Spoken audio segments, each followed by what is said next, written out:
Hello guide, आप सभी का स्वागत है एक और नई वीडियो के अंदर। तो आज हम आप सबके लिए लेकर आए हैं कक्षा 11वीं विषय हिंदी अर्धवार्षिक परीक्षा 2021-22 के मोस्ट इम्पोर्टेंट क्वेश्चंस। तो आप इस वीडियो को एंड तक जरूर देखें। तो चलिए फ्रेंड्स, वीडियो स्टार्ट करते हैं। तो आपका क्वेश्चन नंबर फर्स्ट क्या पूछ रखा है, सही विकल्प चुनकर उत्तर दीजिए। आपको ऑब्जेक्टिव क्वेश्चंस पूछ रखे। क्वेश्चन नंबर फर्स्ट है, कबीर ने कुम्हार को किसका प्रतीक माना है। क्वेश्चन नंबर सेकंड है, नमक के बोरों से भरी गाड़ियाँ किसकी थी।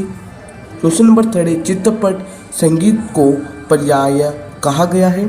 Question number third. फिर आपके क्वेश्चन नंबर फोर्थ है, घाघर में सागर बनना मुहावरे का अर्थ क्या है।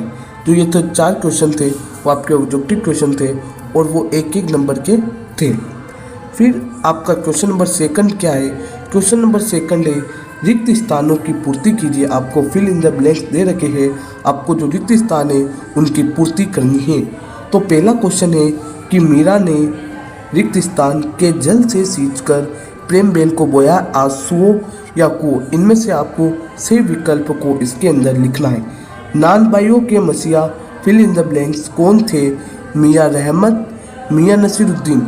इन दोनों में से जो सही आंसर है वो आपको इसके अंदर लिखना है। कुएं की खुदाई और चिनाई का काम डैश डैश डैश कहलाता है, चेजा या खड़िया। आपको ये 2 विकल्प दे रखे हैं, इनमें से सही विकल्प को आपको इसके अंदर लिखना है। तो आपका चौथा क्वेश्चन क्या है, रिक्त स्थान के अंदर आपको पूछ रखा है कि धनराम पूरे दिन गोटा लगाने पर डैश डैश डैश का पारा याद नहीं कर पाया, 13 या 14। इन दोनों विकल्प में से आपको जो सही आंसर है वो आपको इसके अंदर लगाना है। फिर अब हम देखते हैं क्वेश्चन नंबर थर्ड।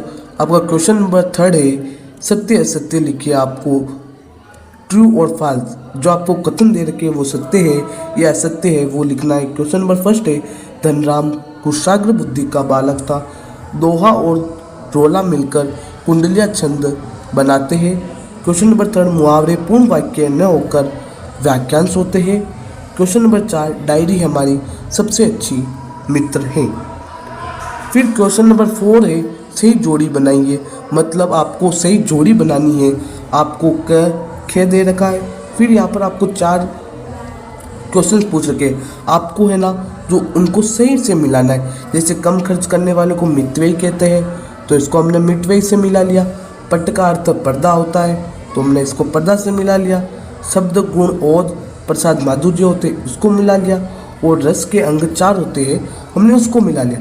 मतलब आपको सही जोड़ी बनानी है। फिर हम देखते हैं क्वेश्चन नंबर 5। क्वेश्चन नंबर 5 आपको पूछ रखा है, एक वाक्य शब्द में उत्तर देना है। क्वेश्चन नंबर फर्स्ट है, मानव शरीर का निर्माण किन तत्वों से हुआ है। मीरा कृष्ण की प्रीति रूपी दृश्य को किससे मतना चाहती है। संगीत कब नीरस होगा। पटकथा की मूल इकाई क्या होती है। अब हम देखते हैं क्वेश्चन नंबर 6। क्वेश्चन नंबर 6 आपको पूछ रखा है कि कबीर ने अपने को दीवाना क्यों कहा है, अथवा लोग मीरा को बावरी क्यों कहते हैं। 2 नंबर का पूछ रखा है, मीरा ने सहज मिले अविनाशी क्यों कहा है, अथवा कबीरदास जी ने किस प्रकार आत्मा को अविनाशी सिद्ध किया। यह भी क्वेश्चन नंबर 2 का है। प्रश्न संख्या 8 है, कबीर परमात्मा के विषय में क्या कहते हैं, अथवा मीरा कृष्ण की उपासना किस रूप में करती है। ये क्वेश्चन भी आपके 2 नंबर का है। फिर आपके क्वेश्चन नंबर 9 है कि लेखिका मियाँ नसीरुद्दीन के पास क्यों गई थी, अथवा लेखक प्रेमचंद्र ने मासिक वेतन को पूर्णमासिक का चांद क्यों कहा है। फिर आपके क्वेश्चन नंबर 10 पूछ रखा है कि धनराम मोहन को अपना प्रतिद्वंदी क्यों नहीं समझता था, अथवा वंशीधर के पिता वंशीधर को कैसी नौकरी दिलाना चाहते थे। ये क्वेश्चन आपके 2 नंबर का है। फिर आपकी क्वेश्चन नंबर 11 है, मियाँ नसीरुद्दीन सच्ची तालीम किसे मानते हैं, अथवा मोहन को स्कूली शिक्षा कैसे हुई। ये क्वेश्चन भी आपके 2 नंबर का है। फिर आपके क्वेश्चन नंबर 12 है, राजस्थान में कुई किसे कहते हैं, अथवा शास्त्रीय तथा चित्रपट संगीत में क्या अंतर है। ये क्वेश्चन आपके 2 नंबर का पूछ रखा है। क्वेश्चन नंबर 13, शब्द गुण किसे कहते हैं, वे कितने प्रकार के होते हैं, नाम लिखिए। अथवा शब्द शक्ति किसे कहते हैं, शब्द शक्ति कितने प्रकार की होती है, नाम लिखिए। ये क्वेश्चन भी आपके 2 नंबर का पूछ रखा है। क्वेश्चन नंबर 14 है निम्नलिखित वाक्यों को शुद्ध करके लिखिए। मैं आपको मिलकर प्रसन्न हुआ। स्त्री शिक्षा पर निवेदिता का विचार स्पष्ट कीजिए। ये क्वेश्चन भी आपके 2 नंबर का पूछ चुका है। अथवा में आपको दे रखा है निम्नलिखित वाक्यांश के लिए आपको एक शब्द लिखना है। पहला है जिसे बहुत कम ज्ञान हो, दूसरा है रास्ता दिखाने वाला।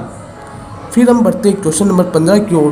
क्वेश्चन नंबर 15 है पालर पानी, पाताल पानी और रेजानी पानी के बारे में आप क्या जानते हैं? अथवा लता जी की गायिका की कौन कौन सी विशेषताएं आपको प्रभावित करती है? लिखिए। ये क्वेश्चन आपके 3 नंबर का पूछ रखा है। फिर आपकी क्वेश्चन नंबर 16 है डायरी लेखन से आप क्या समझते हैं? डायरी लेखन की प्रमुख विशेषताओं पर प्रकाश डालिए। अथवा पटकथा शब्द से आप क्या समझते हैं? पटकथा के सूत्र क्या है तथा नाटक और पटकथा के दृश्यों में क्या अंतर है? आपको लिखना है। ये क्वेश्चन आपको 3 नंबर का है। फिर क्वेश्चन नंबर 17 है राजभाषा और राष्ट्रभाषा में अंतर स्पष्ट करना है या फिर परहित सरिष धर्म नहीं भाई पंक्ति का आपको भाव विस्तार करना है। क्वेश्चन नंबर 18 है संदेह अलंकार को उदाहरण से समझाइए। अथवा भ्रांतिमान अलंकार को उदाहरण देते हुए समझाइए। यह आपकी क्वेश्चन नंबर 3 का है। फिर आपके क्वेश्चन नंबर 19 पूछ रखा है निम्नलिखित अपठित गद्यांश को पढ़कर नीचे लिखे गए प्रश्नों के उत्तर देना है। आपको इस गद्यांश को अच्छे से पढ़ना है। फिर आपको 3 क्वेश्चन पूछ रखे हैं। इन तीनों क्वेश्चंस के आंसर आपको लिखने हैं। फिर आपके क्वेश्चन नंबर 20 है कबीर दास जी अथवा मीराबाई की काव्यगत विशेषताएं निम्नलिखित बिंदुओं आधार पर लिखिए। 2 रचनाएं भावपक्ष कला पक्ष साहित्य में स्थान। क्वेश्चन नंबर 21 है मुंशी प्रेमचंद अथवा शेखर जोशी की साहित्यिक विशेषताएं निम्नलिखित बिंदुओं आधार पर लिखिए। 2 रचनाएं भाषा शैली और साहित्य में स्थान। फिर क्वेश्चन नंबर 22 है निम्नलिखित में से किसी एक पद्यांश की संदर्भ सहित व्याख्या कीजिए।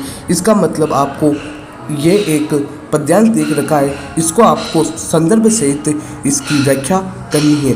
तो ये थे आपके इम्पोर्टेंट क्वेश्चंस। आई होप आपको ये वीडियो पसंद आई है। अगर वीडियो पसंद आई है तो इस वीडियो को लाइक शेयर एंड चैनल को सब्सक्राइब करना ना भूलें। तो चलिए मिलते हैं अगली वीडियो में अगले इम्पोर्टेंट क्वेश्चंस के साथ। तब तक के लिए बाय बाय। जय हिंद, वंदे मातरम।